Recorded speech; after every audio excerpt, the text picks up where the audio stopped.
Okay, it's all yours.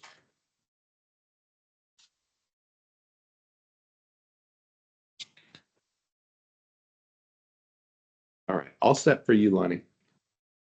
Okay, good. I didn't hear the recording, so I was wasn't quite sure I was going to step on it. Good morning, everybody. And this is really our first significant meeting. Well, they're all significant, but of the new fiscal year. And so I'm calling this meeting to order on Friday, July 26th at 9:04 a.m. Welcome. It's a jam-packed agenda, as you know, and so hang on. On first item, let's ask for public comments. Okay, hearing none. Let's move on to the consent agenda. Excellent. Great. And before we jump into the consent agenda, just wanted to share with the board and welcome our 2024 summer associates and interns. We've got a great group of future green bankers working with us this summer, including Julie Raventos, who is on the investments team. She's from Yale University getting her Master's of Environmental Management, and she is in the class of 2025. We have Manal Campbell. He is with our data and impact team this summer. He just recently graduated from NYU with a Master of Science in Computer Engineering. We've got Derek Nong, who's working for the investments team. He is from Yale, pursuing his MBA, and he is part of the class of 2025. We've got Max Morris, who is joining our legal team this summer from the Vermont Law and Graduate School, where he's getting his JD and Master of Energy Regulation and Law degree. So welcome, Max. We've got Remy Schneider, who's joining our Environmental Infrastructure Programs team. He's getting his Master's of Environmental Management from Yale and is part of the class of 2025. We've got Ali Quintero, who is joining our community engagement team. She is a part of the Environmental Defense Fund's Climate Corps Fellowship Program. She's pursuing a Master of Science in Public Policy and Management from Carnegie Mellon and is part of the class of 2025. And then we have Arjun Malhotra, who is joining us for our environmental infrastructure programs, also through the Environmental Defense Fund's Climate Corps Fellowship Program. He's pursuing a Master's of Environmental Science from Yale and graduates in the class of 2025. So great, welcome summer associates. And then we have several of our high school interns. So we've got Demir and Elijah joining us from our partnership with the Blue Hills Civic Association. Some board members might know that last summer we worked with a BHCA to do a Parks and Recreation assessment, a Hartford Park score. So these two young gentlemen are joining us this summer, helping us in understanding what we do as a green bank. Demir is currently at the Hartford Magnet Trinity College Academy, and Elijah is at the University High School of Science and Engineering. And then you see Sadia over there on the right. She is joining us from a partnership with Ready CT. Ready CT is an effort of the Connecticut Business and Industry Association to bring workforce development to the local community. And Sadia and her family emigrated to the U.S. from Afghanistan in 2022. She just recently graduated from the Hartford Public High School and will be attending the University of Connecticut this fall. So go Huskies, go Sadia. Ashley Stewart there, who you see second to the right, and Joe Buonata on the left are coordinating with these young future leaders. So it's great to see them all on board in the office every day, learning in the mornings, interacting and engaging over the course of the day. So we just wanted to welcome them.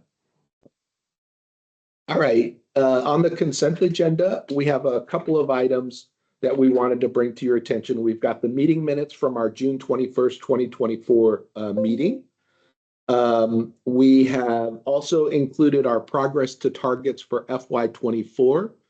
We do that at the July board meeting because it looks back at our prior fiscal year, which runs from July 1st through June 30th. So we just completed our FY24. Our team is going to go through each of the targets to programs as we work through today's agenda. But this memo essentially serves as part of our staff performance review that we undertake over the course of the summer. So it's part of our regular order of business. The third item, we've got our committee reports. We like to report out on board attendance, board statement of financial interest submitted annually, as well as the resolutions and participation in our various committees. This report gets included in our annual comprehensive financial report, which the auditors are currently working on with Jane. That will be delivered to the board in October. And then the fourth item, we have several energy storage solutions projects that were prior approved in the deployment committee at a specific set level. The projects that were approved now are receiving a lower level of incentive. So what you'll see in the packet is an up to number in the resolutions for that revision. So we've got those four as resolutions 1 through 4. We also included in the packet an update on transactions under 500,000 and no more in aggregate than $1 million. We had one CPACE transaction of about $200,000 in Bridgeport. We included our FY24 report out on our professional services agreements that we, per our operating procedures, when transactions are over $75,000, we seek review and approval from our chair. So we try to report this out at the end of every fiscal year, all of those types of activities. And then lastly, the RMI report. We had read as a staff this report. We felt there were some really useful and insightful and positive and optimistic views of the world of clean energy. So we thought we would share it with the board and thought you would appreciate it. So we've got resolutions 1 through 4, those 3 items, and then we'll come back to, if we can, a proposed change to the agenda. Let me leave it there for you, Chair Reed. Okay. Do we have any comments or observations or concerns? Do I hear a motion to approve the consent agenda? So moved. John Harity. Seconded, John. Brenda. Thank you. Seconded by Brenda. Thank you very much. All in favor? Aye. Aye. Aye. Aye. Opposed? Abstaining? Okay, thank you. Excellent. Moving Excellent. on. Yeah, we wanted to propose a change to today's agenda, moving agenda items 6F, which is the Posigen proposed investment to support the DOE LPO CEFI application, and 6G, the Green Bank Capital Solutions Posigen extension of ESS funding facility, behind agenda item 6A. So after we get the FY 2024 report out on investments, we would go to Posigen. And that's because we've got a representative from Posigen who will join us today and then has to go to a board meeting themselves following that. So just wanted to see with you, Chair Reed, and the rest of the board, if we could make that amendment to the agenda. Do I hear a motion to approve that amendment? Motion to approve, Brenda. Thank you, Brenda. A second? Second. John Harity. Thank you, John. All in favor? Aye. Aye. Opposed? Aye. That was an aye and not an oppose. Good. And no abstaining. Okay. All right. Moving on, so you want to move on now, right, to financing programs, or? We're going to go to the comprehensive plan, agenda item 4A. Oh, 4A, all right. Madam Perfect. Chair, just before we begin that, I just wanted to say how exciting it is to have the interns involved, and it just really shows a young people can't wait to get involved in the issue of climate change. It's so important to them. So it just is great to have them on board. Thanks. I totally agree. And I love it that they're in the board meeting. You know, sometimes we don't, various agencies, having been in the legislature, I know, don't bring, you know, the students into the board meetings. And I think it's really important to, you know, to see how all of this stuff interacts, how the things that they're doing interact, and how, you know, the decisions are made. So welcome, everybody. Excellent. Thank you for that comment. Okay, so our comprehensive plan. So as the board knows, per our Connecticut General Statutes 245N, we're required to have a comprehensive plan that sets forth our goals and objectives for the fiscal year. In June, the board approved of our targets and budget. That's very foundational, and all of that gets built into our comprehensive plan. So in the meeting materials, we provided red line edits to the comprehensive plan, along with a short memo that described those edits. So a lot of basic stuff, you know, table of contents, footnotes, figures, those sorts of things. We did revise the introduction. You know, we try to do that every year to update what's happening kind of overall in the environment, our sentiment to where we are. You know, it does reflect an optimistic view, yet there's an uncertain future, you know, given some of the recent political and market developments. So we tried to reflect some of that in the updated introduction. I'm going to report out on the Joint Committee in a second. We have a really exciting development there that Chair Watson led in the Joint Committee earlier this week. We'll come back to that. We did, in the incentive and financing programs, update the fiscal year 25 targets, including all the different numbers that we're after, the number of projects, installed capacity, and investment. It's exciting this year. We actually have some targets, some measurable targets for environmental infrastructure programs. So thank you all for supporting that last month. We included that table in the comprehensive plan, along with a number of other tasks that are going to allow us to achieve steady progress to building up and standing up that new line of business for the organization.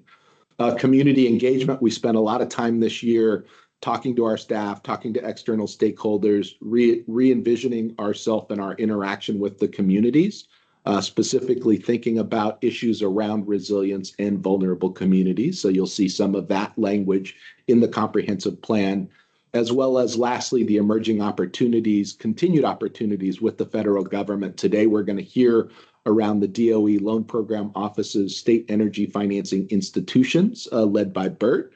Of course, we've got our EPA Greenhouse Gas Reduction Fund, which we're also going to hear from today from Stephanie. And we are working on the Rural Energy Savings Program of the USDA as well. So lots of opportunity, we think, to work with the federal government to bring low-cost capital into the Connecticut Green Bank to help the state support its policy objectives. So I wanted to really highlight the activity that deals with the Joint Committee. Board members might know that per statute, the Green Bank Board of Directors designates 2 members, and the Energy Efficiency Board, which oversees the Conservation and Load Management Plan, designates 2 members of their board, along with DEEP, that plays an ex officio role. So those 5 members actually serve on a joint committee. So from our board of directors, we've got Brenda Watson and John Harity, who serve on the joint committee. Brenda is the chair of that committee.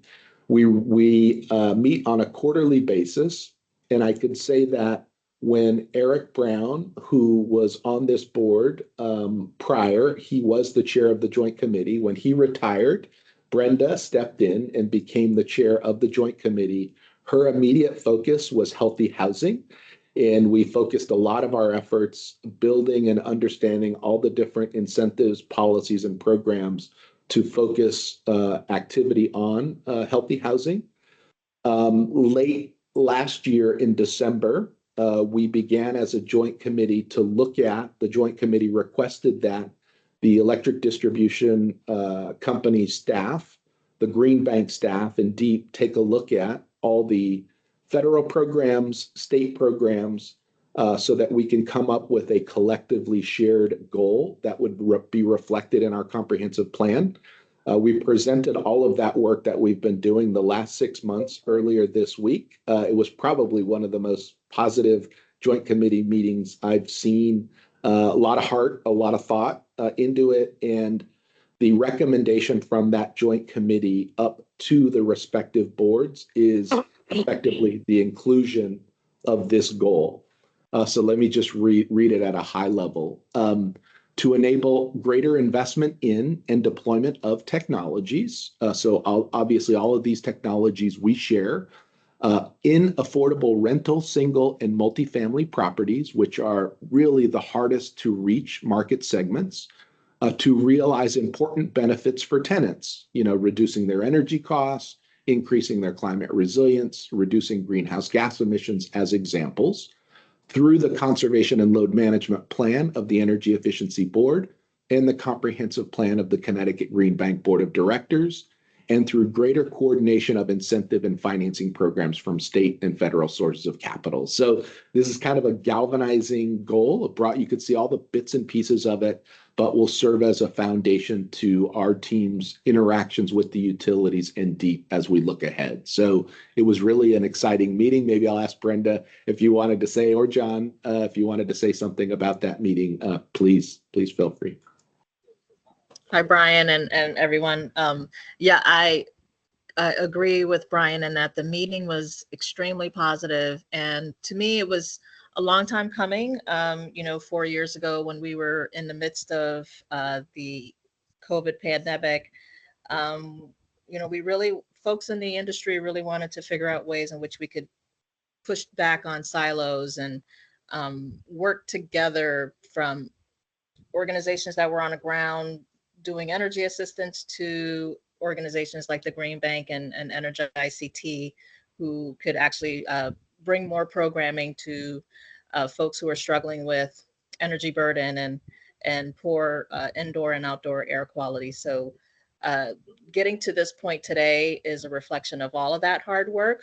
And I'm really proud to chair that subcommittee, but also to realize where we are at this point. It's a huge shift. And I know that some folks may feel a little disillusioned about some of these processes, but this is what happens. This is a result of people really coming together, all of the smart folks figuring out how do we achieve reducing energy burden and pushing back on climate change together. So thanks to the folks at the Green Bank, thanks to the utility companies who play a huge role in this, Energy ICT, and everyone that was involved. Brian, Please, John. John, you want to speak? John Harity? yes. Okay, can you hear me? Yes, we can. Okay. I can. I just wanted to say that the joint committee, that Eric was a very thoughtful chairman and made progress, but prior to him, certainly, and before Brenda in general, that it seemed like a lot of the focus of the committee was trying to get people all rowing in the same direction. And with Brenda, that has definitely occurred. And as a result, we're making a lot of progress where before it was really a lot of times a matter of making sure that we weren't going in opposite directions. So it's been a great experience having her as chair. Oh, thank you, John. Bravo, Brenda. All that Operation Fuel experience helped. Big time, but more so the Yeah. folks at the Green Bank are also always very helpful in helping me understand these very technical aspects, and it's very complex, and it's great to have smart people who are on our side. So thank you. Excellent. So we have resolution number 5, Chair Reed. So do I hear a motion to approve resolution number 5? Or do we have any more questions or observations? Okay. Do I hear a motion to approve resolution number 5? So moved. This is Kim. Thank you, Kim. Second? Second. Mrs. Second. Knight. Oh, Second and third. Okay, all in favor? Aye. Aye. Aye. Opposed? Abstaining? Great. Okay. All right, moving on. Let's see, financing programs, updates and recommendations is what I have on my agenda, and that's Mackie, right? Yes, thank you, Chair Reed. I've got 3 items we'll be talking about today. The first is our FY24 progress progress to targets. Generally had a fantastic year. Although, as we'll get into in a minute, we had one white whale that made a fantastic year look almost incredibly fantastic. So you see the top level numbers here, the top chart. In terms of projects, we were at 123% of our goal. Our capital deployed target, you see almost 250% over goal. This was caused by by several times of magnitude largest CPACE project that in our program done by a third-party lender that came in towards the end of the fiscal year. Corbin's Corner was a $63 million project. That's just the CPACE portion, in a development down in the southwest corner of the state. Counterpoint Sustainable Real Estate Solutions was the CPACE lender. So that's great to see. But a project of that magnitude that was not on our radar screen when we set these goals, I don't think Counterpoint had even started the discussions at that point. Can really skew the numbers. So if you take that out for the capital deployed, we were just over 100% of the capital deployed target. So still a great year without it, but then, like I said, that one. I was going to say over 100% is good, Mackie. Yeah, that's what I said. It was a great year, but it's a good baseline. Let's grab that. I'm trying to think. I'm like, set the bar way too low here on my targets. And then the megawatts of the solar deployment. Again, a little misleading here. Our target was 4.7. That was really just our solar PPA and lease that was based on. We don't set a capacity target for CPACE. However, the actual is counting those CPACE solar projects. So it's a little overstating that is how much solar we deployed, but we didn't have a CPACE target. So it's counting performance towards a target that wasn't counting on that performance. So when you pull that out, we're again just over 100% of the actual target. Diving down a little bit into the program performance, SBEA had a great year, exceeded the project and capital deployed targets. Our PPA and lease, in terms of what you see here is the commercial lease in the second chart. That's our sort of combines all our PPA and lease products for all our sectors.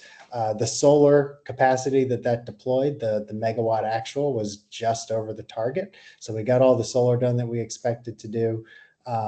We did it in less projects. That's because a lot of this target consists of municipal, state, commercial, as well as affordable multifamily. So the scale of those projects can range from very small, a few dozen kilowatts in the case of affordable multifamily, up to our largest was 2.5 megawatts for a state project. So we didn't get a lot of the smaller projects that we were counting on. Our muni and then developer-led channel just didn't come through this year.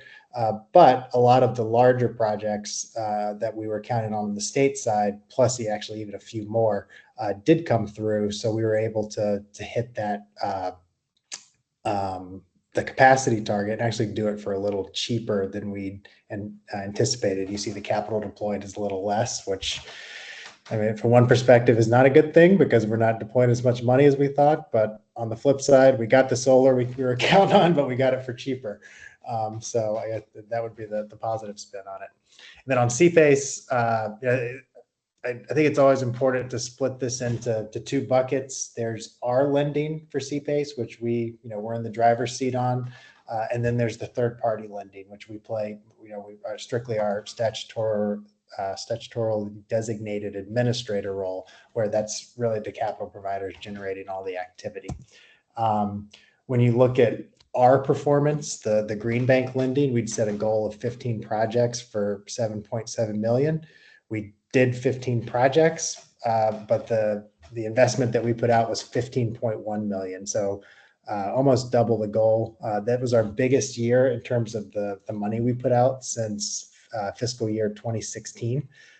So, we really see as the NRES program really sort of takes hold in the market, and we expand and our relationships with contractors, and just but we've evolved the CPACE product to take advantage of the IRA incentives and direct pay and really helped educate the market on NRES and how CPACE can fit in. We're really seeing the fruits of that labor here with the steadily increasing capital deployment.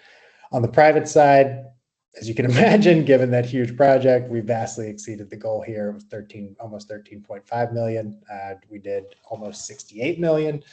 We had anticipated 4 projects. It was only 3 projects, but again, it was skewed by that huge counterpoint project. Next slide. Vulnerable community performance. Because that huge project, the 63 million one, was in a non-vulnerable community, that really which again, that was none of our money and that was not directed by us. That really skews these numbers. So if you look at overall financing programs performance here, we have a target of investing at least 40% of our funding in vulnerable communities. With that project put in, we're at 16.5%. Our projects, we got 53% in vulnerable communities. But again, it's all skewed by that huge project. When you remove that from the equation, we did much better in terms of getting our investment into vulnerable communities, with a total for financing programs of 53% of the investment going into vulnerable communities. So I don't want to, I could spend much more time digging into this, but we got a huge agenda, so I'll pause there and see if there's any questions. Hi, Mackie. First of all, these are great results. So kudos to you and your team and Green Bank for, deploying so much and making such an impact. So just want to acknowledge that off the start and see if any of these sort of outliers or unexpected things like cheaper than expected solar, if any of those things are impacting your thoughts about future targets yet, or if you need more time to resolve that and understand you don't want to be too risky, right? But on the CPACE side, the targets we set for our lending, we're controlling. We were in building growth into that as we've done every year. We've stepped up our goals for somewhere between 10 and 20%, and we've hit them almost every year, or at least gotten close. So we built that growth in. We think we can keep doing better. We got a lot of initiatives to continue to expand our efficiency lending. Historically, the program's been solar focused. In the early days, it was 90%. We've gotten that down to around 75-80%, but still which is great. I'm not trying to tell we're going to keep growing that, but we really want to try to expand into efficiency. And maybe this year, resiliency will be coming back to y'all with a sort of a framework for thinking about our lending into CPACE resiliency measures. On the PPA and lease side, a lot of that is driven. The state and municipal, or really the state is our big driver of performance in years past.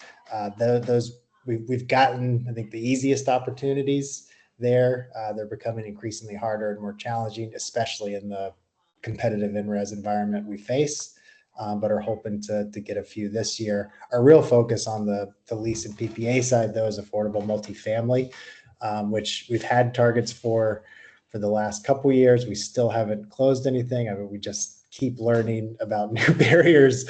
For every step forward, it's like 5 steps back. But we've got a good pipeline, over 1 megawatt of projects. We're planning to get an RFP out in August or September. So I'm really hopeful this year that we'll start to see some activity in that sector. Great, thank you. I see Matt Rinelli has a question. Yep. Hey, Mackie, thank you. Great results with and without the big project. I just wanted to focus in on the multifamily. You were just talking about it. We had a goal of 3 and 300,000 deployed, and looks like we didn't deploy any. Is this something we could put on the deployment committee agenda and really just keep a spotlight on to get some deployment?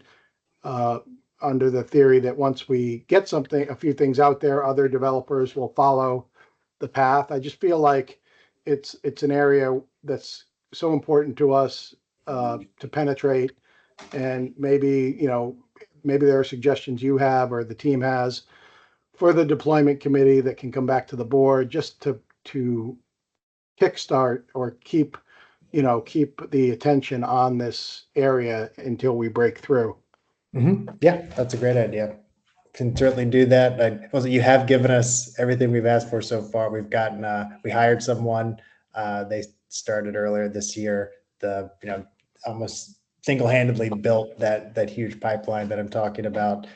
We have someone else that's coming in more on the administrative side to help actually do those projects. So on the staffing side, I really appreciate everything the board's given us to start to see some deployment here. But yeah, we can certainly take that so y'all can help us think of new things we might need or new ideas on getting this done. Thanks. Are there any other questions?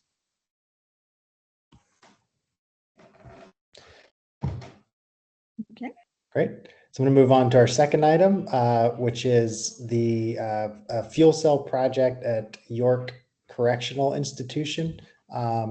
We've been working over the last few years to take our, at this point, reasonably well-tuned solar map for state agencies framework to do a fuel cell at a DOC facility.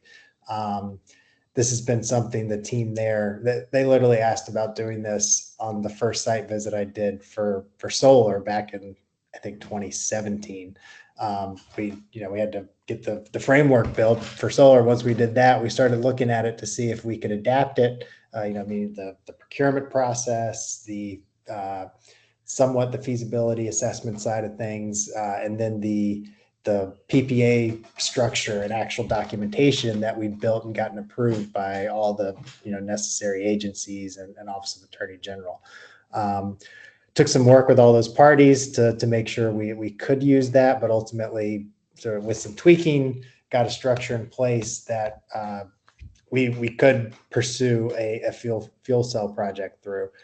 We worked with the engineering firm that DOC had on their own independently years ago.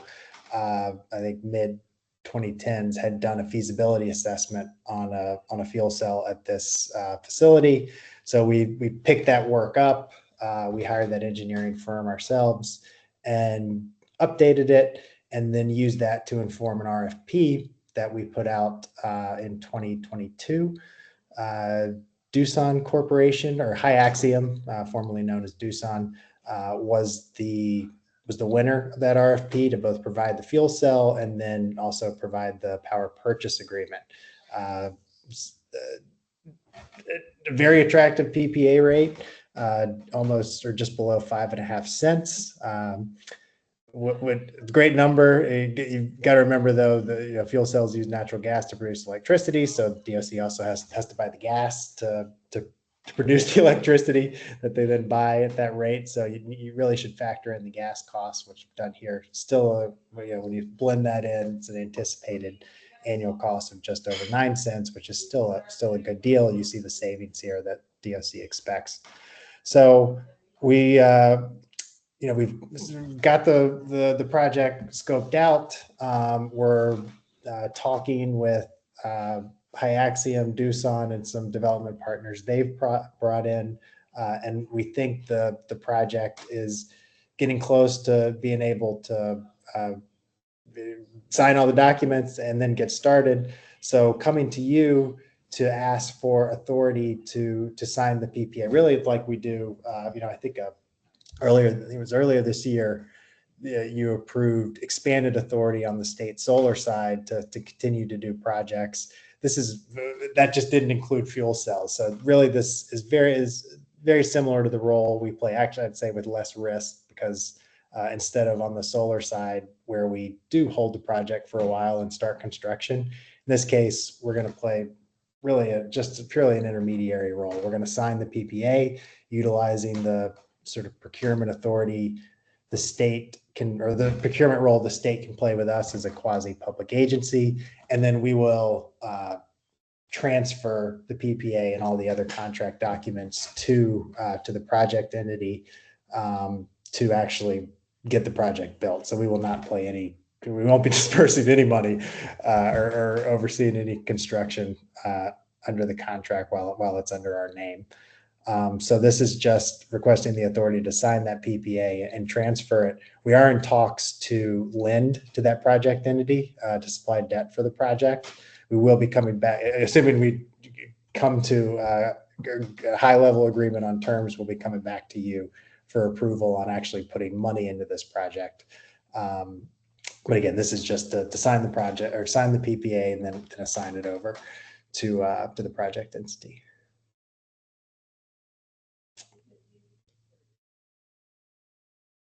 Brian, Anybody have any questions? Madam Chair? Yes, John. Yeah, I just wanted to say I'm going to vote no on this, and I wanted to tell you why. I don't think we should be funding natural gas projects, basically. And also, Doosan bought the company from another entity that had a machinist union contract in place, and Doosan refused to recognize the contract. And so I'm voting no. Thanks. Anybody else have any?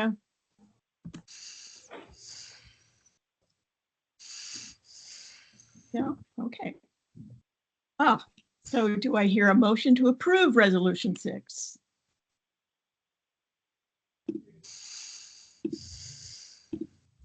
Matt, so moved. Thank you, Matt. Do I hear a second?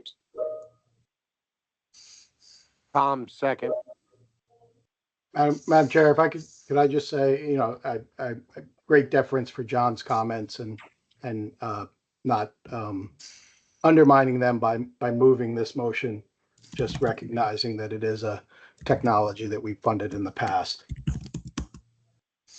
Yes, and it's the non-combustible use of natural gas, but I totally respect John's input on this. So do I hear a second? I seconded Tom. Oh, thank you, Tom. Okay. All in favor? Aye. Aye. Aye. Opposed? Nay. Abstaining? I choose to abstain. This is Brenda. Okay, thank you, Brenda. Okay. Moving on. Great, thank you. And for our final item, I'm going to turn it over to Rob Schmidt from the marketing team.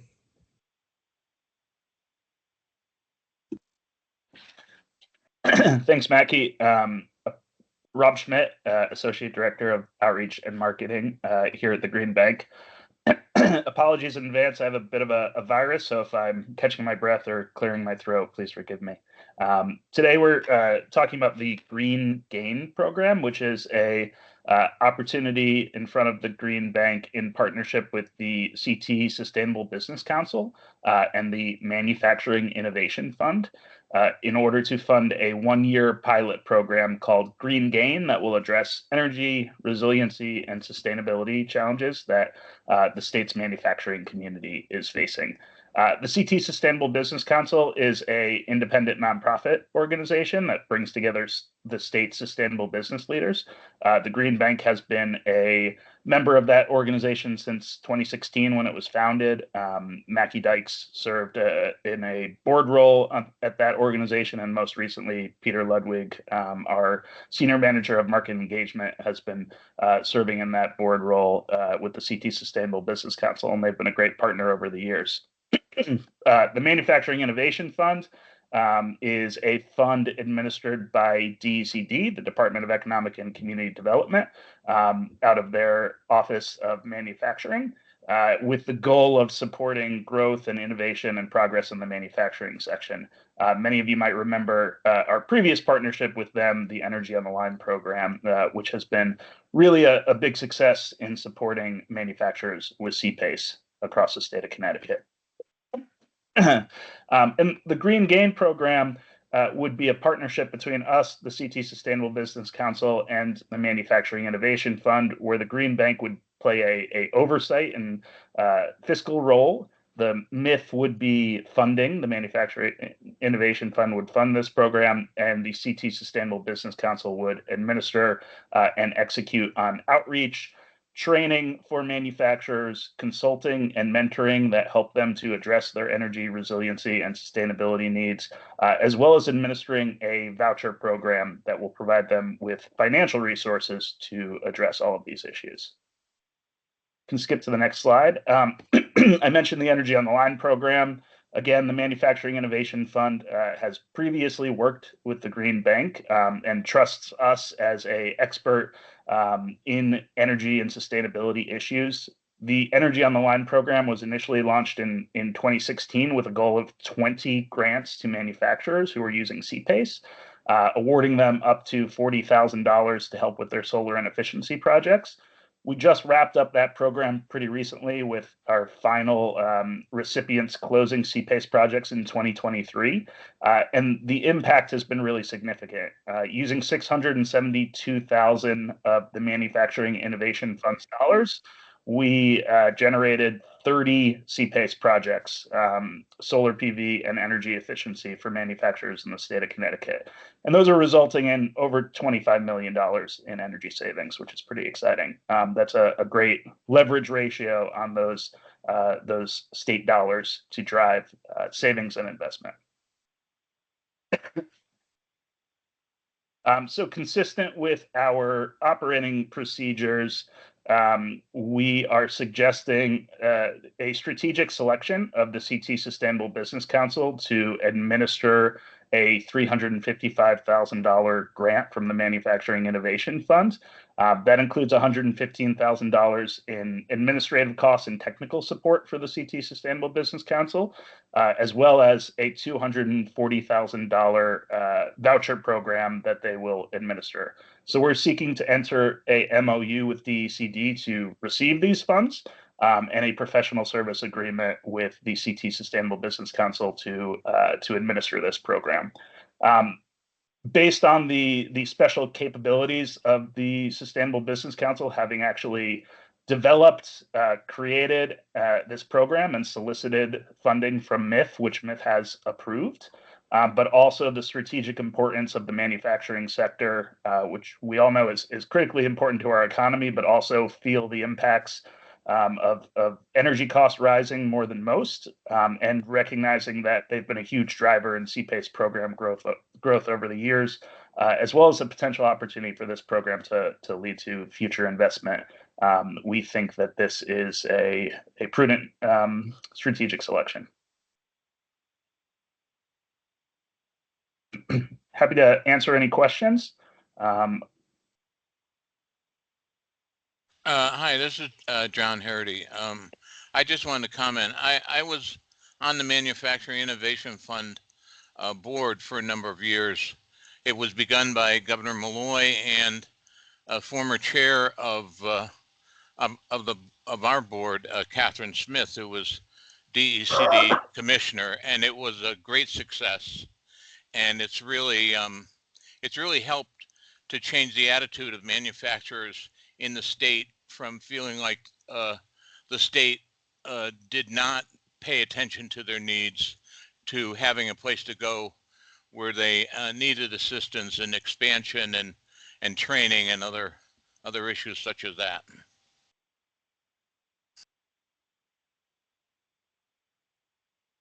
Thank you.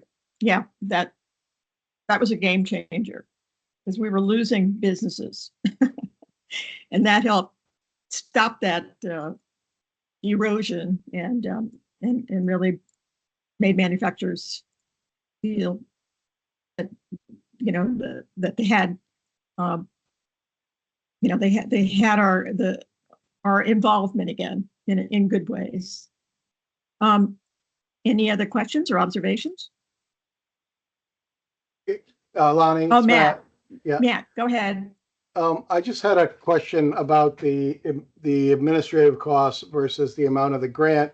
And it's sort of a counterintuitive question because I know the Sustainable Business Council, as John is saying, serves really important strategic goals. It just seems like as a percentage, it's a lot of administrative cost compared to the amount of grant. So the counterintuitive part is, should we be giving them more? In other words, if they had more, could they spend it under the same administrative expenses, assuming that's sort of an annual expense? Or if we gave them more, I mean, if it's getting deployed, it's getting deployed. So I guess the question is, would we be getting more bang for our buck to give them more, assuming they can't otherwise reduce their administrative costs? Yeah, so regarding the administrative cost, I think what is exciting about those is a lot of that is actually going to technical support to help these building owners and property owners actually develop these projects. This was a element that we included in the early stages of the Energy on the Line program when the Green Bank administered it. And really, a lot of the manufacturers that wanted to use the grant dollars and access those couldn't put together a project on their own, especially some of these smaller ones, and they really needed that technical support to kind of analyze their needs and develop that project. So in a lot of ways, we feel like they really need some of this technical piece and need some of that hand holding.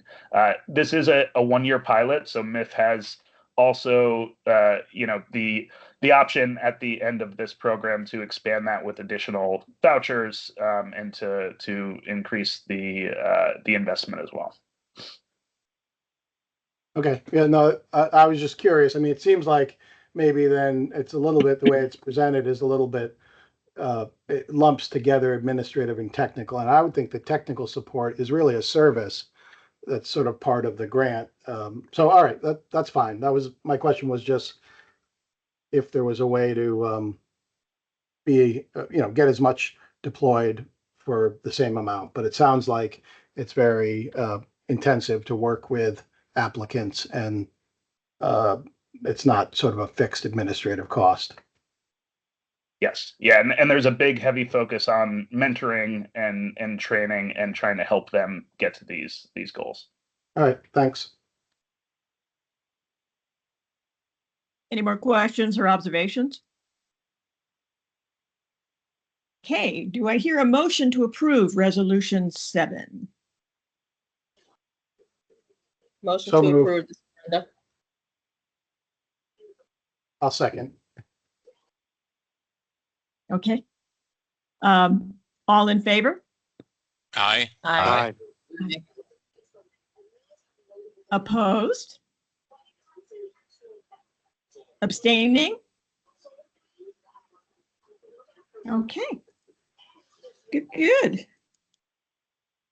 Moving on. Investment updates and recommendations. Bert? think, yes, on agenda item 6A, let me see if Eric Schrago is there. Eric, are you there? I'm here. There you go. Yeah, let's do Okay, the Eric. progress to targets, and then All we'll right, go so, right to Bert. so we're doing, okay, I'll give the quick So, report Eric? out. Yeah, I'll give a quick report out on last year's activity, and then Bert and the team will talk about today's transactions. So we had a banner year for investments. So think of this as all the financing activity that we're doing to support the rest of the operations, as well as the bespoke opportunities that present themselves to us. So I want to highlight, we have, this says one, and it actually should be two projects, but the same amount of money and impact.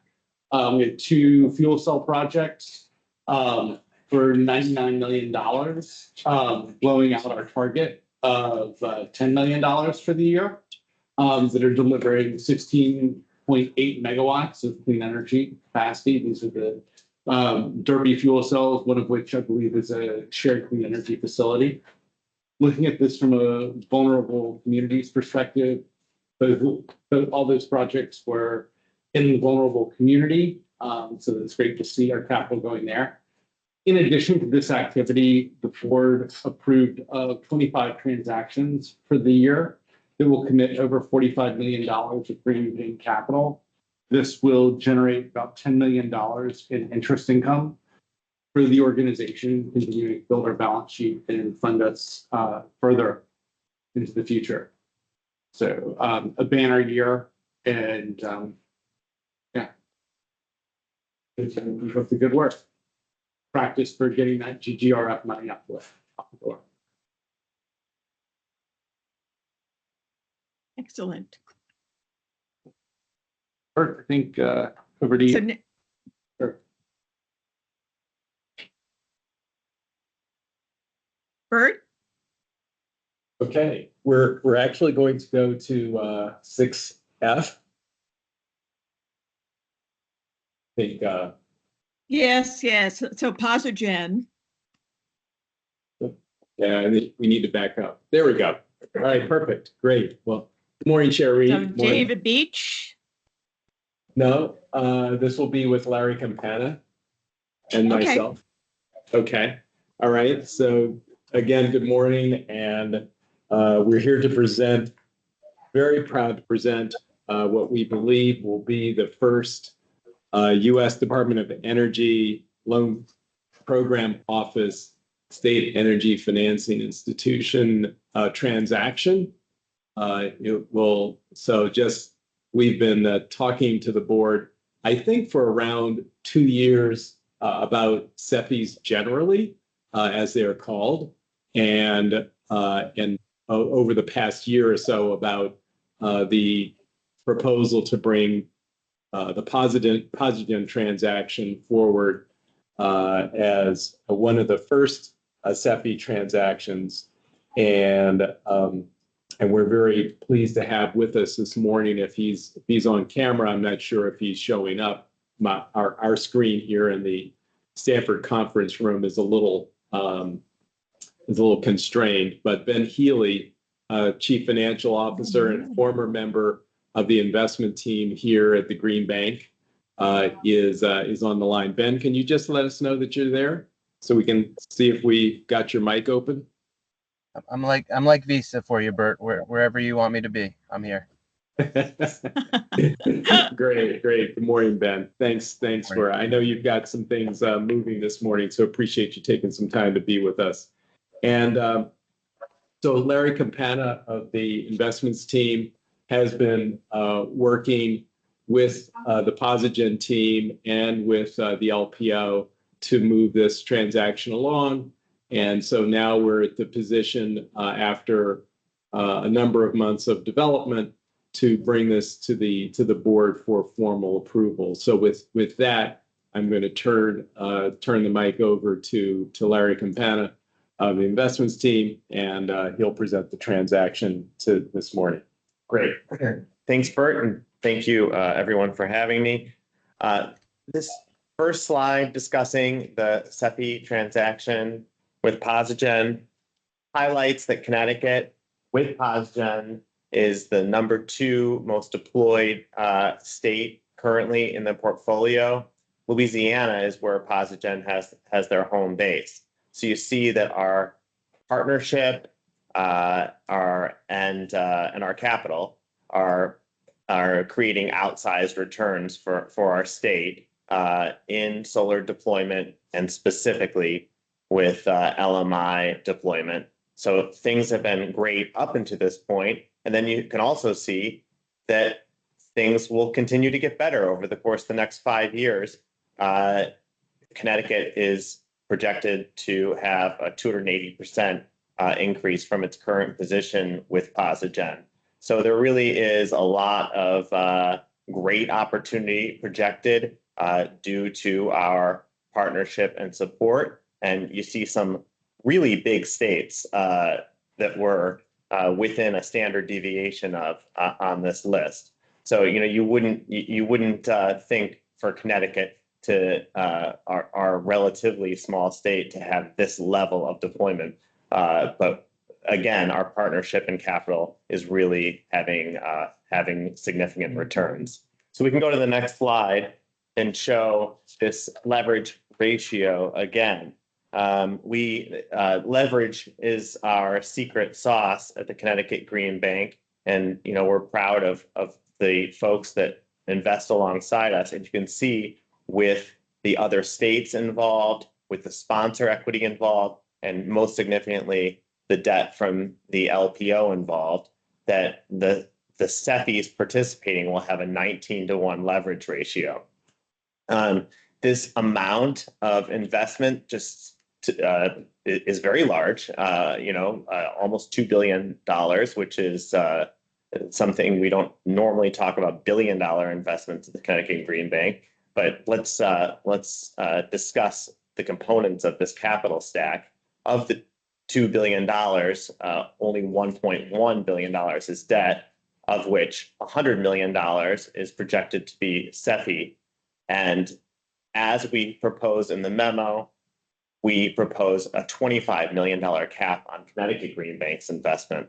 And then of that $25 million, only $7 million would be additional new capital out the door. The other $18 million would come from basically the pay down of existing facilities and existing investment that we currently have. So two big takeaways from this slide is not only, I mean, it's still a lot, but compared to the overall facility, there's $7 million going out the door. So when we say we're investing $25 million, it's $7 million of new capital out the door. And the leverage ratio, the impact for our $25 million is just incredible. It's very impactful. So we can go to the next slide.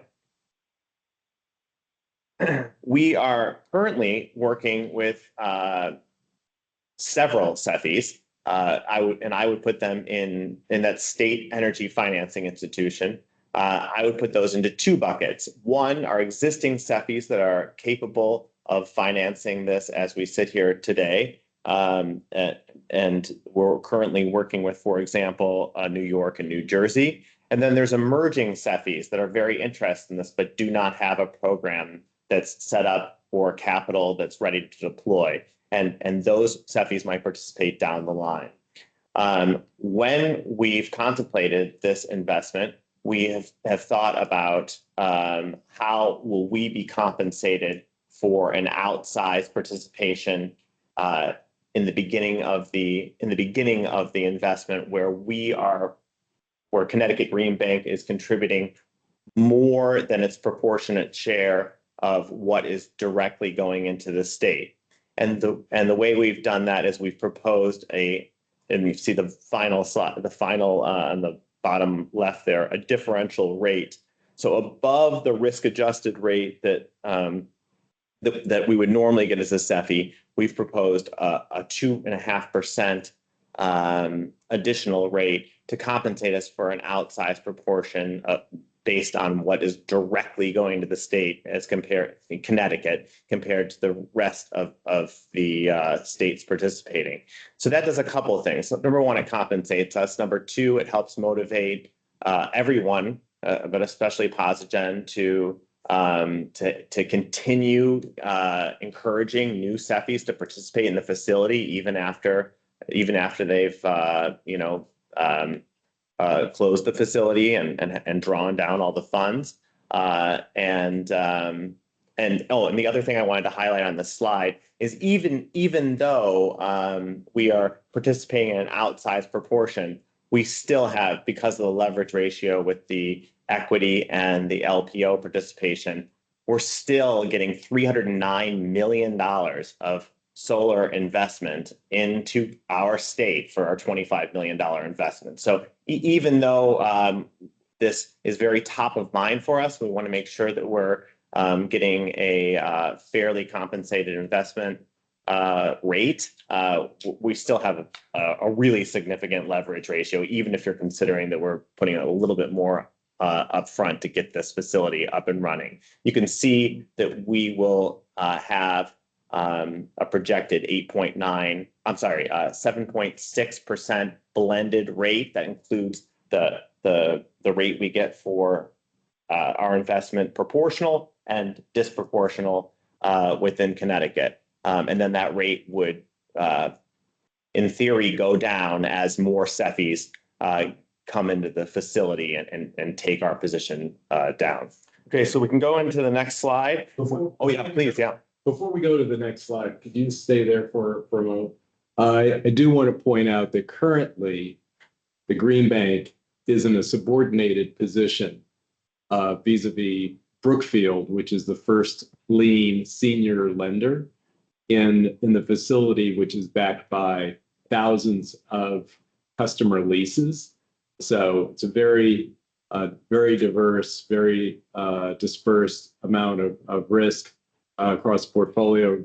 And as has been mentioned in the memorandum, not necessarily pointed out here, but the performance of that portfolio is exceptional, which really speaks to the type of underwriting model that Posigen brings to the table. Ben, would you care to just offer a little bit of color on your underwriting that differentiates you from a pure FICO-based model that other solar installers, solar originators use? Happy to do so, and in the interest of time, I'll keep it very quick and, of course, answer questions. But Larry, you're spot on so far, and I was just to chat Bert, that the portfolio performance is a key point. From a FICO perspective, from a broad underwriting perspective, what is unique? I mean, I say this as unique. I have yet to find anyone else. Posigen does not use FICO scores to disqualify, does not use income to disqualify. For every single customer, we price to a savings methodology. A contract that is sold does not get approved internally until we've vetted the projected savings for that particular customer, because the entirety of the virtuous cycle of the Posigen offer is folks with high energy burdens, regardless of credit quality otherwise, will still have a interest in paying, and will do so if we are really saving them money. And in Connecticut, we save them more money than anywhere else because the structure of what the Green Bank and the state have put together has made that so viable. And so it is true across the portfolio. It is unique in the industry. And I was just looking at our H1 2024 collections percentages. Our delinquency buckets are down. Our collections are as high as they've ever been. And that is a testament to people saving, because otherwise they don't pay. So back to you, Bert. Thanks, sir. Thanks very much. So really back to you, but I just wanted to point out that since we're shifting from subordinated to an even level of exposure with the loan production office, we're going to be on the same tier of risk as a loan production office. We're actually improving our risk position, which is very important to recognize. So anyway, over to you. That's great. And not only are we improving our risk position, but you can also see that the model, it's very easy to see the payback of funds, because not only are we on par, on pari passu with the loan programs office from risk, but also a payment as well. So you can see that the Connecticut Green Bank gets paid at the exact same rate proportionally through the tenure of the loan. This is modeled at the whole 25 years. So Connecticut Green Bank will get paid right alongside the other SEFIs, will get paid right alongside the LPO. So it's amortized over the course of 25 years. And this slide illustrates how that amortization occurs and how we get paid back for our principal. And then, of course, in addition to this, we'd be paid our interest as well. So and that's the final slide. So I move to the resolution, and I'd like to open it for questions. Yeah. Any questions? Not to be rude, but would you mind if I just say one word of thanks? Oh to no, the- that's great. That's great. That is not rude. Well, I do want to say, Chairwoman Reed and Mr. Garcia, my friend, I'm pausing because I want to say this right and with the right level of being heard. The leadership of the Connecticut Green Bank is one thing within the state of Connecticut. The way in which other states and the DOE are looking to the team you have there to think about how to structure this is remarkable, and it is affecting state policy and thinking across the nation. That's point one. Point two is you all know that I was trained by that guy, Mr. Hunter, and the way we've structured this on our end and how we've thought about it is emblematic of the judgment he's tried to help me develop. And so I want to say thank you for that. Larry has been incredibly thoughtful and engaged in this process and making sure that the voice of the Green Bank is heard at the DOE level.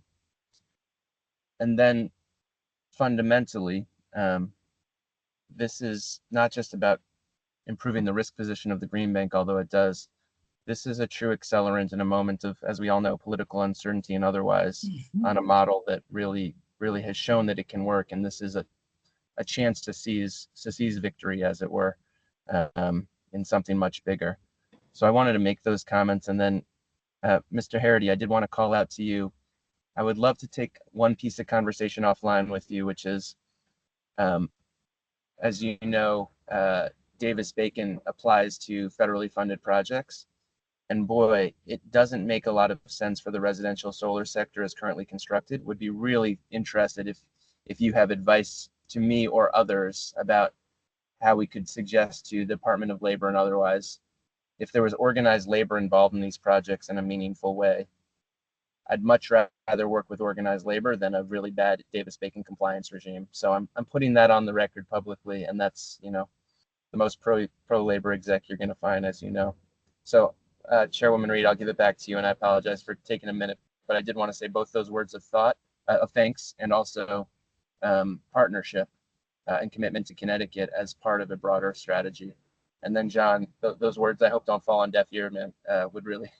Would love your help figuring it out, because Davis-Bacon's a hammer and this isn't actually a nail. Would love to work together. I'll leave it there and go back on mute. Thank you, guys. Thank you. Thank you. Yeah, We always love to hear that we were the first and we're still the best. So thank you. Go ahead, John.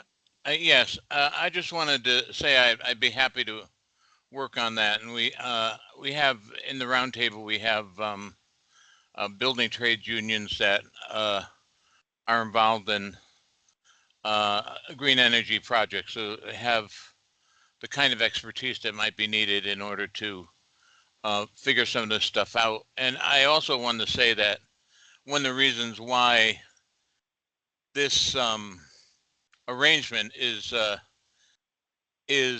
model and does work so well is because of the leadership of Ben Healy at Posigen, that you couldn't find really a more ethical or forward-thinking CEO, I think, anywhere across the land. So Ben, you learned well at the Green Bank, and we're proud of what you're doing at this point. Thanks. We're going to take credit for you too, Ben. You can definitely do that. The blame's all on me. But don't embarrass me more than that. I'm already going to get teary. So go to the resolutions, please, Chairwoman. Thank you, John. Okay, Those are very kind words. Hey, great. Lonnie, it's Tom Flynn. Madam Chairwoman, I have a Tom. question if I'm. Go ahead. Yeah. So, and it might be, by the way, good forward-looking initiative. I understand the really good points of it and the positive traction, and it's good to be working with a partner that the organization knows so well and respects. So that's all great. Bert, one of the comments that you had made and I just want to understand if I heard it right, was that essentially the financing of this is not the risk profile or risk assessment is not based on a FICO score or any of the kind of the standard means that many transactions get risk assessed on, but rather based on projected savings. Is that right? Correct. So how is that? How does that supposed to make me feel better about the risk that we would undertake? In other words, my specific point goes to why wouldn't we look at both?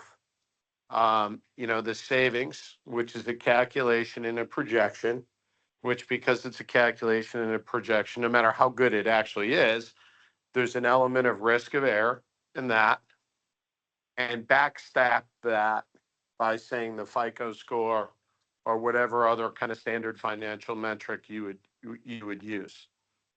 See what I'm saying? Mm-hmm. Yeah, and I think Ben, I'm going to ask you to chime in here, but my understanding is that I'm not sure if it's a soft pull of FICO scores, but I believe you do collect those statistics, if I'm not mistaken. But I think it's just not disqualifying if it's whereas with other solar originators, it is disqualifying if you fall like below 680 or something like that. You've got it right, Bert. I put a couple quick messages in the chat for everyone to be able to see it in writing. Fundamentally, Director Flynn, and totally appreciate it. This is what the advantage that PosGen has in the market on this front is we've been doing it for 10 years, including in Connecticut. So underwriting in this way, we capture the FICO data. We don't use it for decisioning. We capture both savings projections and then validate them post hoc. We're able to track that on a statistical basis in terms of payment performance. And what we've seen is that while we do have elevated delinquencies relative to the market, we do not relative to similar consumer paper. And so and that's been validated by NREL studies. Green Bank participated in those a few years back. And so when I say 99% collected, over the course of H1, right, that's really pretty darn good. The other risk mitigant, the 99% projected is very good. I recognize that and heard that. I was just, when you say it's collected but not used for decision making, Ben, that almost makes it sound like it's ignored. And is that what you mean? Or, if we get a FICO score that's really bad, does that go into the calculation? You know what I'm saying? I do, and I appreciate it. It's not ignored, but it is, well, I'll say it this way. It is absolutely ignored for decision making. That is our business practice. It is not ignored for tracking and portfolio purposes. And if we were to see, and we have never seen this, and this is why I have a level of confidence, a correlation, not just with FICO, but with other metrics that we collect around non-payment, we would shift those dynamics in terms of, because we do look at other things. We ask for customer references, which is not something that any other company does. We look at where they are if they're on a payment plan with the utility. What does that look like? Have they made payment? So there's a set of other metrics that speak to the population we serve. And then probably most fundamental of this, which I know was presented at previous Green Bank approvals for PosGen, but I'll surface it now. PosGen is unique in our redeploy model, meaning We will work with the customer through 90 days past due to help them get current. Then from 90 to 180, we'll turn off their system, say, hey, remember, now you have to pay that higher utility bill while still working with them. And then at 180, if they still haven't come current, not come current, come onto a payment plan, we'll actually take that system off, Tom, clean it up and put it back someplace else. So the asset stays in use. So it's not. So my next question was going to be recourse if they don't pay, and I think you just laid that out quite well, Ben. What is the 99% you're saying that we get paid, right? I'm What is saying the yeah. Oh, sorry. Go ahead, please. Yep. Yeah, no, please answer. If I said something wrong, please. Yeah. So what we look at is annualized default rates. Think of it this way, sort of shorthand. If you're Sunrun or Sonova and you're checking you're doing prime FICO, third-party ownership, they report about report about a 0.5% default rate on an annualized basis. We track towards around 0.8, 0.9, so call it 40 basis points above them. That's real. That's meaningful. Their 0.5% though never gets recaptured, right? So they just do it in the cost. They include it in the cost of doing business. We're going to write off this much per year. We don't. Yeah. We price more aggressively to our customers, meaning more savings for them. We accept that we're going to have higher default rate, but not crazy, right? Relative to auto or consumer credit or anything else. If you look at a curve from any of the reporting agencies, way below it, and that's because the asset quality. We're dealing with homeowners, we're dealing with solar. It's a savings NOI improvement, not reverse, right? All of these things, and then we redeploy those assets within give or take 180 days.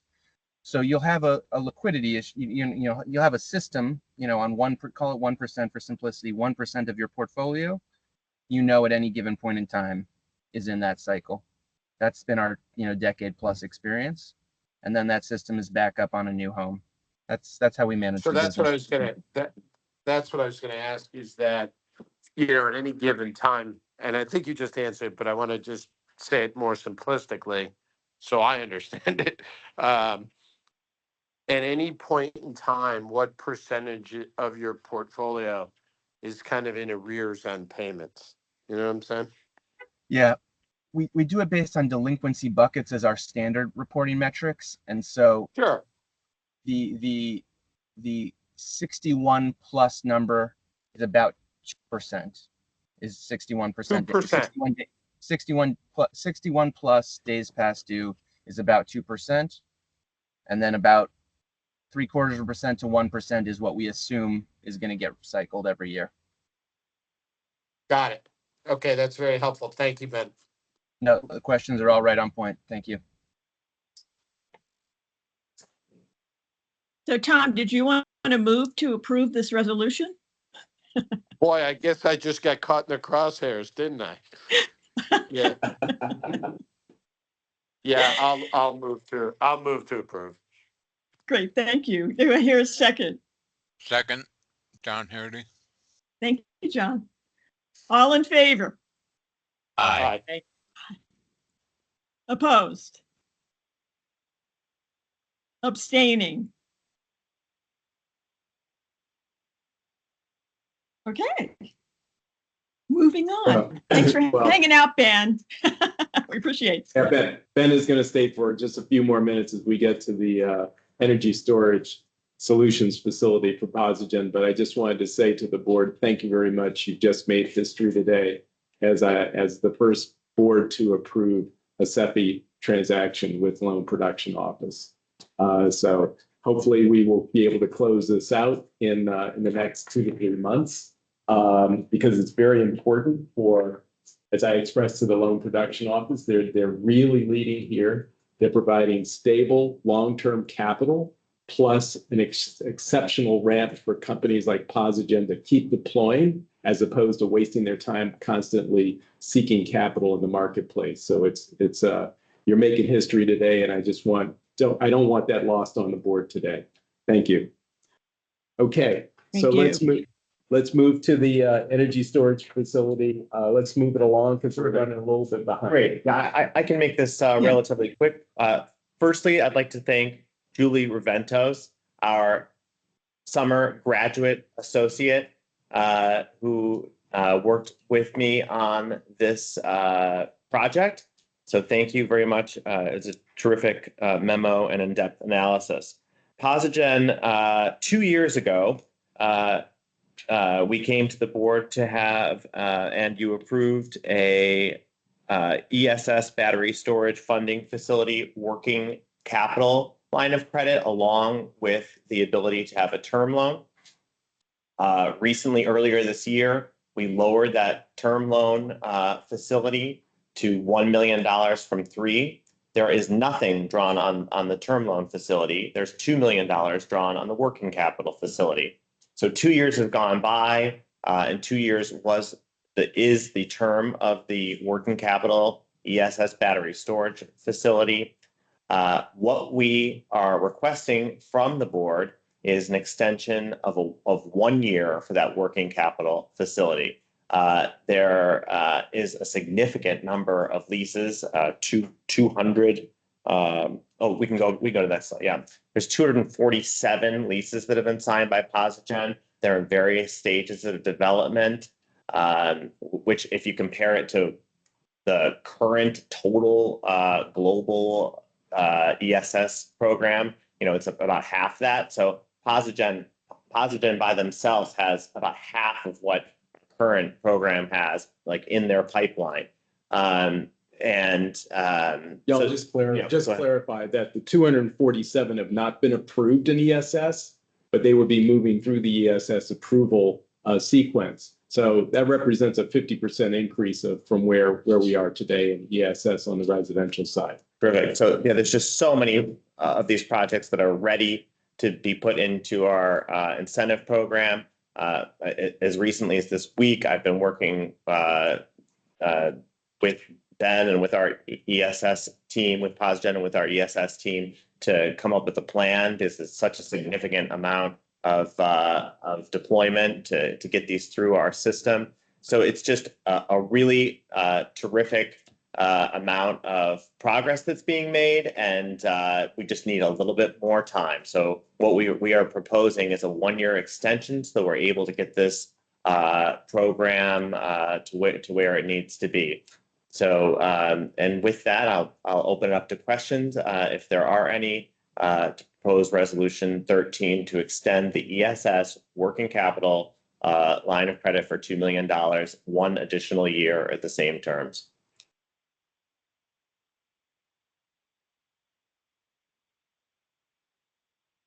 Hearing no questions, do I hear a motion to approve Resolution 13? So moved. This is Kim. Thank you, Kim. Do you hear a second? Second, John Hardy.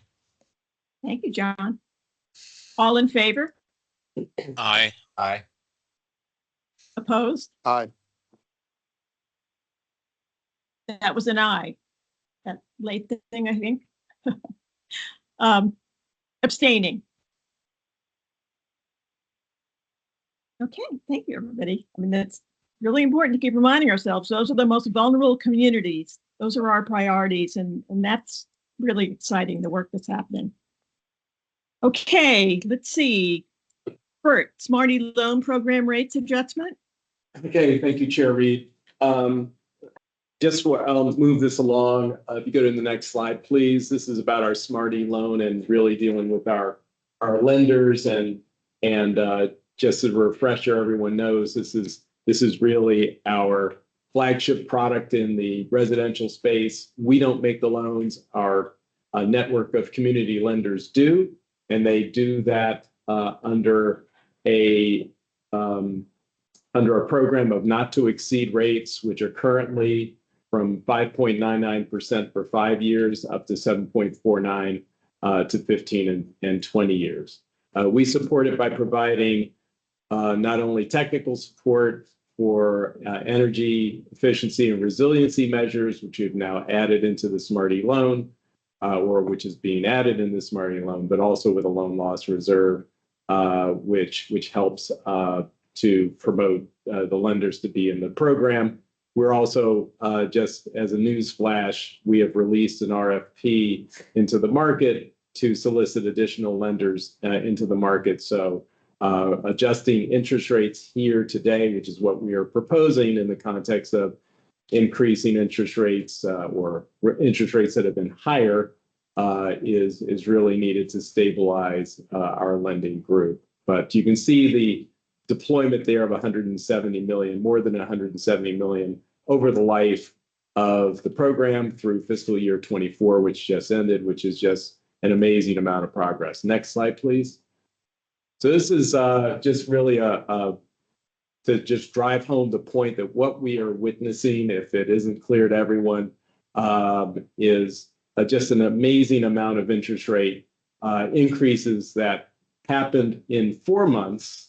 2.5%, the first 2.5% increases in interest rates happened in four months versus the prior interest rate tightening cycle, which was from December 2015 to December 2018, which took place over 36 months. So the Fed really throttled the market where interest rates were brought back down to a very low percentage rate, 0.25% as a result of the pandemic.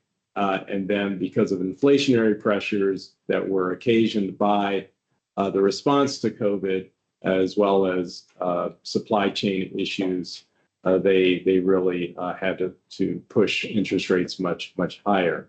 In response to that, our lenders were strained. One in particular had said that they were going to have to leave the program. We instituted a linked deposits program, which deployment approved and the board just extended.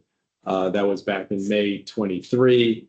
But then more generally, other lenders were saying that they were under stress. So the board in July of last year passed the first increase in 10 years of Smarty not to exceed rates. Then those were put into effect September 1 of 2023. So if we could go to the next slide.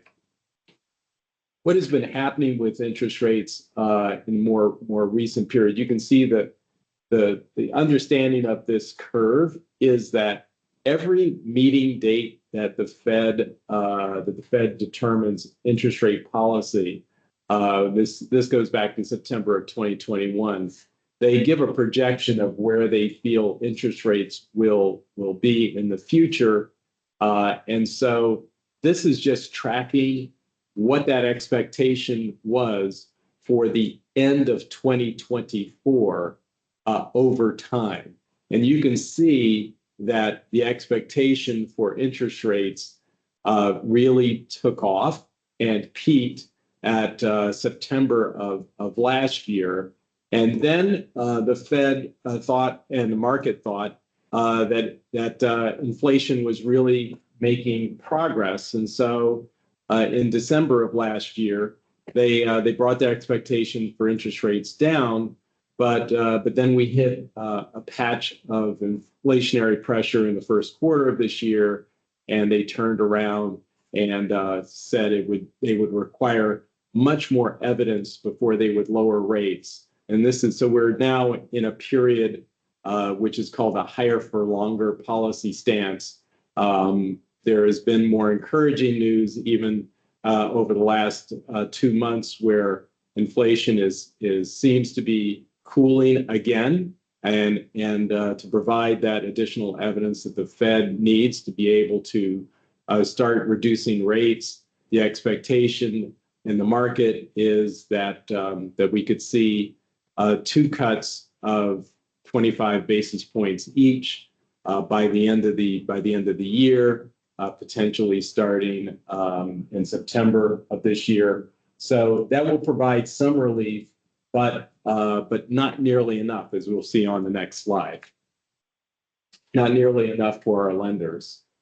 So this is what is expected for the short-term interest rate called the Fed funds rate, which is what we've been looking at. Fed funds rate is the rate at which banks exchange funds on an overnight basis. And that's the policy rate that the Federal Reserve controls. So you can see here that the current expectation is that by year-end 2024, we'll be at about 5%, and that this will gradually drop two percentage points over the next 2 years, or 2.5 years from where we sit today in the middle of the summer of 24. So if we do reach that 3% rate, it is still higher by 3% than where we were in 2019. So it's quite there's been quite a reset of interest rates that I think everyone will appreciate. If we can go to the next slide, you can see that this is the interest rate that many of our lenders use to fill liquidity gaps. They borrow from the Federal Home Loan Bank using what's called the classic advance rate, and typically on a 1 week to 1 month basis. So you can see how their cost of funds in the previous interest rate cycle just about got up to 3%, and now it's in excess of 5%. So if you compare that to the short-term interest rate that we had in effect for, if you could just stay there for a second, please. Compare that to the interest rate that we had for our Smart E rate, which for 5 years was 4.49%. You can see that if we had maintained that interest rate at that level, that they would be underwater having to borrow on an incremental basis from the Federal Home Loan Bank or issuing short-term certificates of deposit. So last year, we raised that rate to 5.99%. So you can see that there's a little bit of gap between their funding costs and where the Smart E rate is at 6% for the short-term 5-year rate. But we need to provide them with a little bit more space because typically they lend at a margin of at least not less than 2% and typically more like 3% above their funding costs. So if we can go to the next slide, this just shows you that interest rates generally for like new auto loans, 5-year auto loans, are now 8%. And our Smart E rate is 5.99%. So you can see that we're a 2% gap away from where market interest rates are for similar maturity loans. Now you will find there are pockets of lower rates at certain credit unions. You'll see specials, things like that, 4.99%, 5.99%. But this is looking at the entire market, which is a better barometer. So you can see how, compared to the Federal Home Loan Bank Loan Classic Advance rate, which is, as I said, that short-term funding spigot for our lenders generally, how those interest rates have tracked up over the last couple of years. Next slide, please. So this is so to better align our not to exceed rates with the current policy of the Fed, and looking at this more broadly, we're proposing that our 5, 7, 15, and 20-year rates be increased. So we're proposing more on the short end because there is more pressure at that end, and just slightly on the longer end. We think that this better aligns with the marketplace and will allow our lenders to stabilize and remain in the fold. Now, looking ahead, if the Fed does decrease interest rates consistently over time, we would look for our lenders to start competing and actually offering loans with under these rates because these are not to exceed rates. So they're not required to lend at these rates, but they're just required not to exceed these rates. So we would like to see them compete and bring these down over time. And if we see sustained improvement of interest rates over time, we could actually look at bringing down our not to exceed rates, but we'll see what the future holds. This is a very dynamic market. So that's the proposal, and happy to entertain any questions from the directors to get approval here. Thank you. Any questions? Should all- Bert, it's Matt. Hey, Matt. I have a question. Is it possible to build in that sort of adjustment you were describing at the end into our not to exceed rate? In other words, to have not to exceed the lesser of, X points above the Fed rate or 6.99. That way, as the Fed rate goes down, our not to exceed rate would go down as well. Matt, I think that's good in theory, but I think in practice, it's doesn't allow us the flexibility to look at a number of factors that are out there in the market. We'd really like to have the ability to kind of consider all the factors that are happening in the financial markets. This is really kind of a very difficult science, if you will. It's not a precise science, and it's science and art. So we're trying to balance the needs of our lenders to make that margin, but at the same time actually deal with our borrowing public and our contractors, trying to keep rates stable and maintain certain market expectations, so we don't upset that. So it's something that we would like to keep as it is and not introduce any more variables at this time. But take the point. Okay, I should just mention, so we've got a quorum still, but we're losing folks. Their heart stops, and of course it's Friday, and everybody's got jam-packed schedules. Yeah, so we need to get through. Just to mention, as we move along, we need to get through some stuff. So, do I hear a motion to approve Resolution 8? So moved. Thank you. Do I hear a second? Second, Hank Webster. Thank you, Hank. All in favor? Aye. Fine. Aye. Opposed? Abstaining? Okay. Moving on. Okay, the next three are going to be very quick. This is the board met last month. This is with the Capital for Change Smarty Loan Funding Facility. You can go to the next slide. We outlined how private capital was going to be delivering 30 million of capital into the facility. We would deliver 25 million. That number is being negotiated down to 25 each. We think it'll land there. We've been very flexible in the writing of the memo in case that number moves a little bit up or down.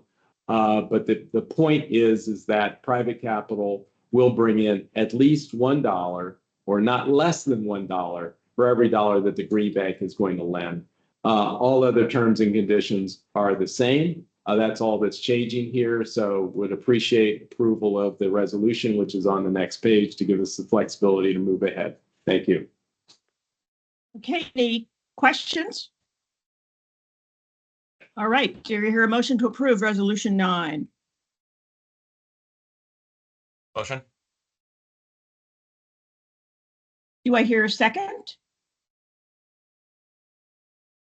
Yeah. Second. Thank you, John. All in favor? Aye. Aye. Aye. Aye. Aye. Oppose? Oppose. Abstaining? Okay, moving on. Let's see, Butterfly. Yes. So what's happening here, and Larry will explain, is where we've been in this Butterfly facility since it closed at the end of May of 2022. The board approved it in April of 2022. We're in partnership with Mizzen Capital as well as Connecticut Innovations. But there are some capital needs that have arisen as a result of the amazing growth of Butterfly. And so they've come to us with a request. And so Larry will explain that, and hopefully we can move this along. Terrific. Thank you, Bert, and thank you to Derek Nong, our graduate summer associate, who did a lot of work on this memo and analysis. The most significant change, there's been a lot of changes to this facility over the course of its time. the most notably is that Butterfly is doing very, very well. So since they're doing so well, there are more projects in this work in progress. There is more need for capital.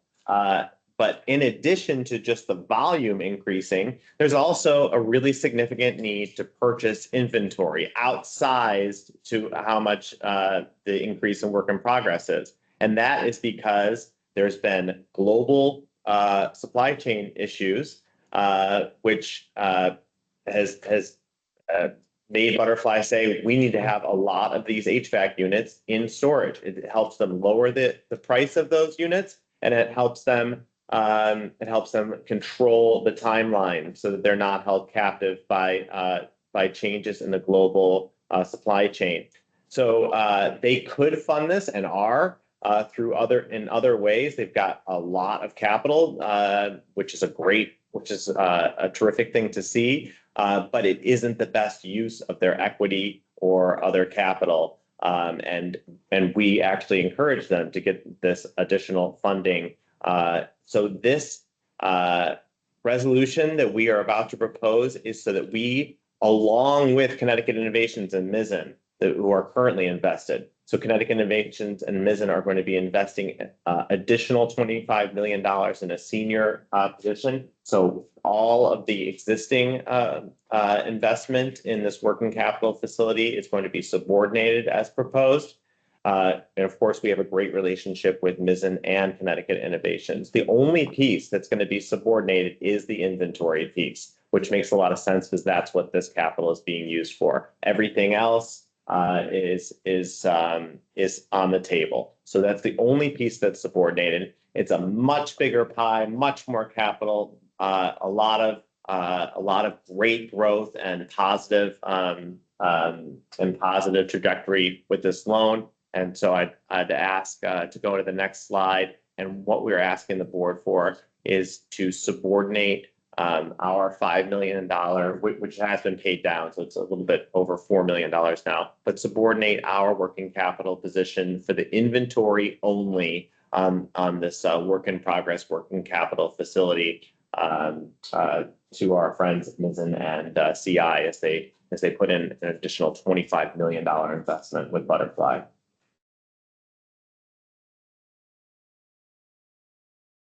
Do I hear any questions?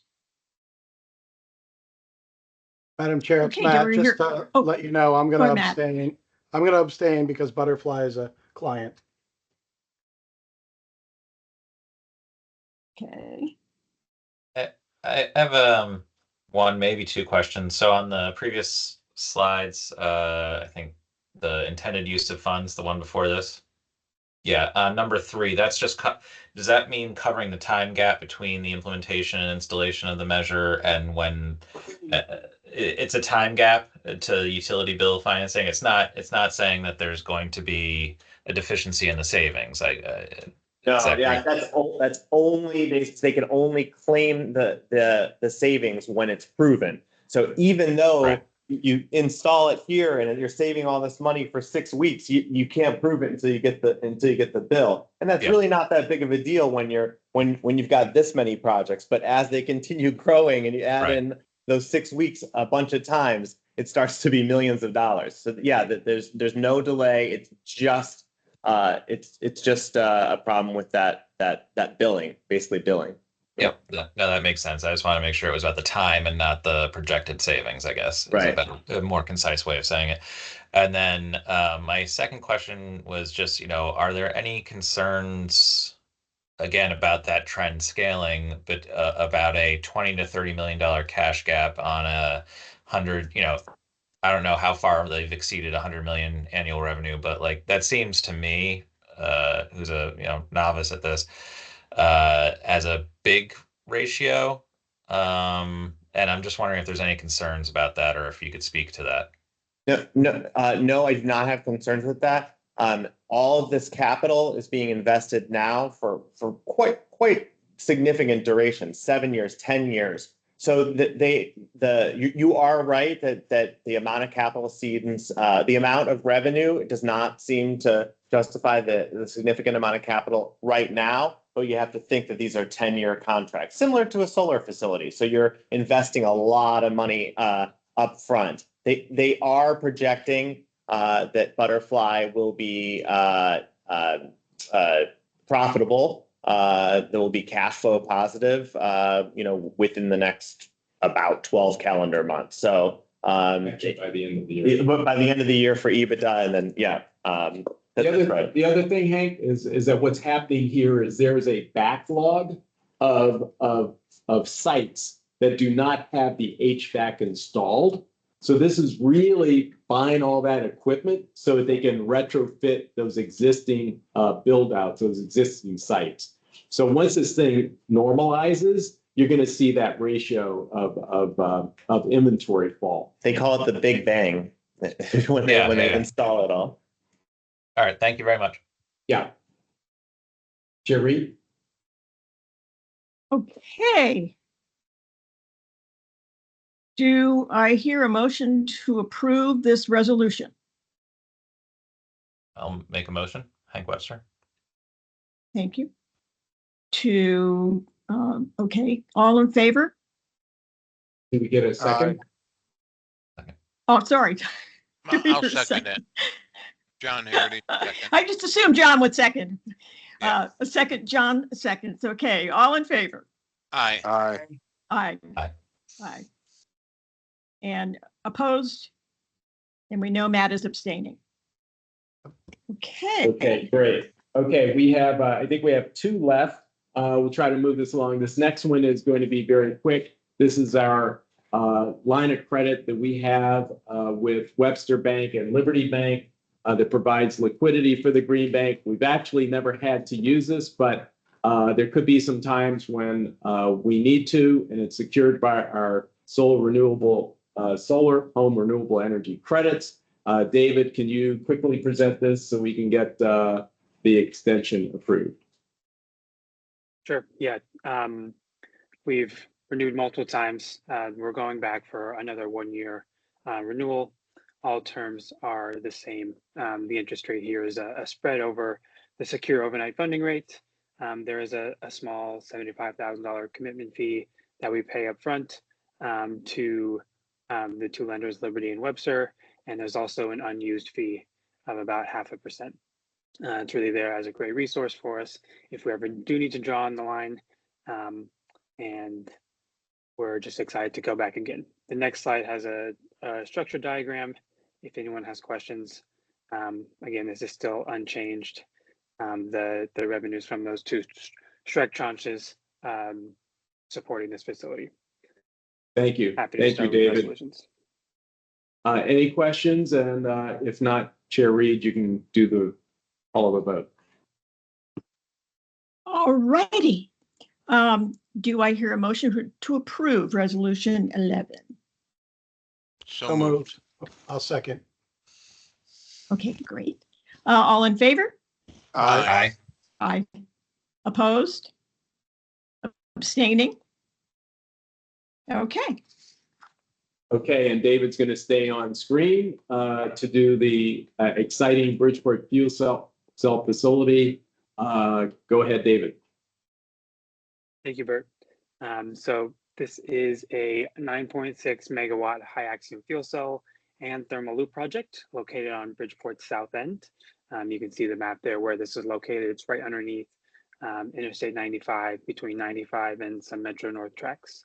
The fuel cell is delivering energy, renewable energy credits, and capacity to the grid. And the thermal loop is taking excess heat from the fuel cell and providing it to area organizations that are serving the community to offset natural gas heating that they would otherwise be using. I'll just highlight a couple of things on this slide. The project cash flows come from two sources: a 20-year power purchase agreement with United Illuminating, and then for the thermal loop, there are thermal energy supply agreements with 3 local institutions: Approved Storage and Waste Hauling, University of Bridgeport, and Vassar Public High School. This project is the capital stack has been fully fleshed out here. There's going to be a tax equity investment of $36 million, total senior loans that I will highlight on the next slide. Sponsor equity from Scale Microgrids, and the Green Bank is proposing a $10 million of total exposure. So moving on to the next slide. There are 3 different loans for this project, starting with the construction loan that will convert to a term loan once the project is operating. Construction disbursements are going to be reviewed by an independent engineer to protect the lenders and ensure we're not dispersing beyond what is being done on the project. You can see the interest rate is also a spread over the secure overnight funding rate. There is also a tax credit transferability bridge loan because tax equity investments often come in later in the construction or near the end of the construction cycle. This is a loan to help cover some of those costs in construction prior to that tax equity investment. It is also here in case the tax equity investment falls through. This loan has been sized conservatively so that if Scale, the project owner, were to lose that tax equity investment and have to sell the tax credits, they would be able to comfortably sell the tax credits and pay off this loan. And then lastly, the construction loan will be converting to a term loan, which will be a 5-year term. It's been sized at a 1.35 debt service coverage ratio. And if we take out some of the thermal cash flows and just look at the cash flows from UI, which is an investment grade entity, the debt service coverage ratio is 1.27. So very strong there. And just highlighting the footnote at the bottom, the Green Bank won't lend more than $10 million between the construction and bridge loan. And then once the project is operating, we won't go above 10 million with a term loan. So the next slide is a structure diagram. I won't spend much time here. It's very similar to all of the other back leverage facilities that we've seen with Fuel Cell Energy. Our borrower owns Class B membership interest in the tax equity partnership. So this slide here is highlighting the unique structure of this power purchase agreement. This is a cost of service PPA where we are actually able to utilize United Illuminating's rate base. So the revenue for the energy is determined based on a rate of return connected to the eligible rate base, and that rate base is based upon eligible capital expenditures, and then that is depreciated yearly. You can look through all the details here, but the other important thing to highlight is that operating expenses and interest expenses are passed through, which means that the rate of return is net income above the operating expenses. So there are some risks that mitigates that I'll highlight on the next slide. So project has received all of the necessary regulatory approvals, and all the contracts are signed. I mentioned the debt service coverage ratio. There is a professional engineer supporting this project. There is a debt service reserve of 6 months. With that unique PPA structure, there is certainty with renewable energy credits. Those are included in the revenue, as is capacity. So, previous fuel cell deals, we have had to have the owners hedge out renewable energy credits. That doesn't have to happen here. And the same goes for the natural gas and fuel risk, because that's passed on to UI as part of that structure. There's a significant equity investment from Scale. I highlighted the contracts that have been signed, and United Illuminating is an investment grade off-taker. So we're really comfortable with the risks on this project. So the next slide is the scoring matrix for this capital solutions request. So we score out of 24 and gave this project 22 points, which exceeds our threshold for approval. 2 things to highlight here on the right side is we gave this project an extra point for supporting an underserved community, which is Bridgeport. Scale Microgrids, though a fuel cell is a Class 1 renewable energy technology, and that means they don't have to pay property taxes on it. They have come to an agreement with the city of Bridgeport for a payment in lieu of taxes. of about $230,000 a year, which totals over $4.5 million over the course of the PPA. And that's a really stark difference when we consider that this lot has been vacant for more than 20 years and last year paid only $2,700 of property taxes to the city. In addition, the Green Bank, in order to provide additional community benefits, we're going to be giving part of our interest yield to the Bridgeport South End Neighborhood Revitalization Zone, or another worthy nonprofit serving the community. So I wanted to highlight those community benefits. I'll be here to answer questions, but that was my last slide. Thanks, David. Chair Reed? I just wanted to ask you, I chaired Energy and Technology when we first approved the pursuit of this, and Wheelabrator was part of it. Is Wheelabrator no longer part of it? No, that was an earlier, that was when we were going to use maybe waste heat from Wheelabrator. Right. That's not part of it. No. Okay, just asking. It's had many lives, this project. Yep. Okay, any other questions? Just a quick question, putting our environmental, putting our environmental infrastructure hat on, is this in a special flood hazard zone? And if so, is it all elevated out of the flood plain? Yeah. Yes, it was siting council determined that they needed to raise the site. So I think it's they got a few feet of extra height, and that's siting council. Sorry, telling me that we're almost out of time. Siting council said you had to raise it to raising the site. Yeah, good point. Okay. Do I hear a motion to approve resolution 14? So moved. So moved. Okay, so moved. In a second. Did I hear a second? Yep, I'll second, Matt. Okay, thanks, Matt. All in favor? Aye. Aye. Madam Chair. Oh, sorry. Yes, go ahead. No, I caught you in the middle of the vote and I didn't mean to. My apologies. Okay. All right. Opposed? Abstaining? Okay. Madam Chairwoman, it's Tom. My apologies. I have a hard stop right now at 11. I did want to voice my support for the last two items, and I apologize for having to leave, but I've got a business commitment that I can't get out of at 11. So. Okay, do we still have quorum? Because we have two quick items, not for investments, but for sustainable CT and GGRF. I know Matt rejoined, so. We will only have 5 with Tom leaving, but he's expressing his support here for those 2 transactions. That's correct. He is? Yeah, but you can't really? do the vote. Good, Tom. But you can't do the vote. Why don't we do this? Why don't we could get a sense from the board now to move the 2 remaining resolutions while Tom is here, if the board wants to do that. Okay, is everybody okay with that? I'm okay with that. I'm fine. Stay with us, Tom. Hang on. We need a motion, right? That's right. Yeah. So, do I hear a motion to approve Resolutions 15 and 16? Resolutions 15 and 16. Okay. Do I hear a second?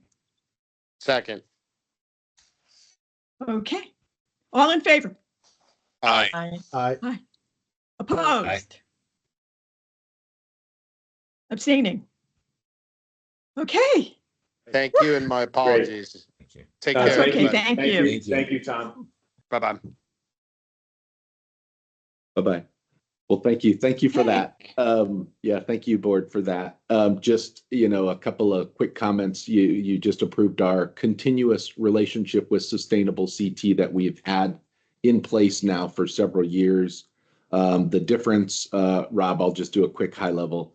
The difference is we're adding additional resources to Sustainable CT with an additional fellow to promote our programs with communities. So that's just going to continue to build that relationship. And then the second part was following last month's board approval for the Connecticut Green Bank to engage in a contract with the Coalition for Green Capital for the nearly $94 million underneath the Greenhouse Gas Reduction Fund's National Clean Investment Fund was the ability for the Connecticut Green Bank to pursue contracts with our partners in New Hampshire and Puerto Rico that are a component of it. So thank you for doing that. We needed to get those in place. Happy to take any questions, comments there if folks have it, or we can wrap it up. Cool. Brian, just a quick question. Those contracts would come back to us eventually, right? That's correct. Yeah. That's correct. Yeah, thank you. IRA celebration coming up in a few weeks, but more importantly, why don't we leave? Lonnie, you want to say anything here before we adjourn? Well, I mean, I think we have 3 Connecticut athletes in the Olympics in Paris, rowers, I think. So, so we got to support those folks. Rowing in the Seine. Great. Great. Well, everybody, thank you for today. Go USA. It's always a fun time to watch the Olympics. Opening ceremonies is tonight. Folks enjoy the weekend as everything gets underway, and thank you for the support today. Madam Chair, just one point. Yes. Could we, as an organization, send our sincere thanks to President Biden for all the support that he's given to climate change legislation and during his term in office? We will work on that. I would love that. Yeah, definitely. Particularly given what's going on with the U.S. Supreme Court now and agencies. I think it would be very good to thank him and send that message yet again. I'm just saying. Maybe you guys are lucky Tom dropped.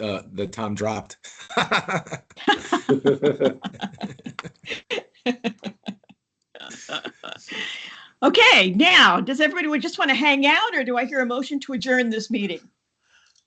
So moved. Second. Okay, all in favor? Aye, aye, Aye. Aye, aye, aye. Have a great weekend, everybody. Thank you for everybody. hanging in there. This was jam-packed, and we got it done. Thank you. Aye, everyone. Thank you. Thank Thanks, you, bye. everyone. Bye-bye. Okay, bye-bye.